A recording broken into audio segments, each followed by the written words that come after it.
What we're really talking about now is driving instruction through the standards, not just aligning. So hearing some of the comments earlier this morning about all of this stuff and figuring out how our curriculum now aligns to these new standards, that word alignment is one of those words that right now sends shivers up my spine because it's not the best use of time. It's not really the work that we have ahead of us. So we had these huge long lists, very big statements, mysterious assessments, because certainly you couldn't assess everything that was in our previous standards. If something was a very, very important topic and you knew it was a very important topic, well, it was going to get maybe 3 questions on the state assessment instead of 1 question, or maybe, you know, a random shot of appearing on a test. So the assessments didn't really drive instruction. And so what we've ended up with, and we all can kind of acknowledge that, is this coverage mentality of how do we get to the time that the assessments are administered. You know, you talk to teachers all the time. What am I going to teach before the state test? And then when am I going to get to the teaching after the state test? And all of these kind of games that we play to get ready. And so as a result, what we've been hyper-focused on, and I think probably still continue to hyper-focus on, is what is the teacher doing in the classroom? And we don't have the time and the energy to say, is it working? Are the students actually achieving? So in my role at the State Department, I was often the person that had to go out and say, well, here's the next initiative going on. Here's the next thing we're doing.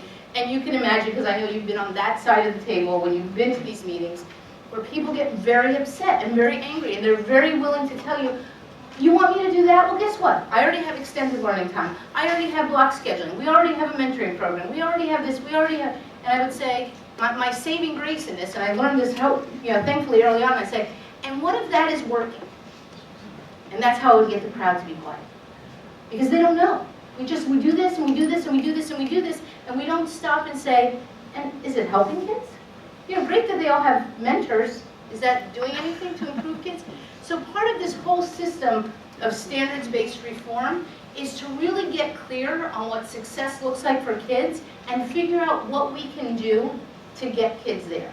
So let's just kind of also put this out there, that there is a huge distinction between standards and standardization. Okay? So there's a lot of people, actually I thought most of these people were outside education. It turns out a lot of them are inside education as well, who think, wow, 46 states now with the same set of standards.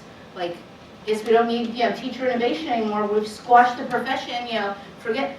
Like, nothing could be further from the truth, right? Because we know if these are a set of standards that we truly believe now are intended for all kids, every single standard, boy, you better be finding ways to find this collaborative time to talk to your colleagues to figure out how you're going to get this done, because the work of the teachers is not dictated in this. The outcome expectations are, but the high skill of meeting the needs of the individual students in your class, that's really what's ratcheting up here, and that is not, no matter what you read, dictated by the standards.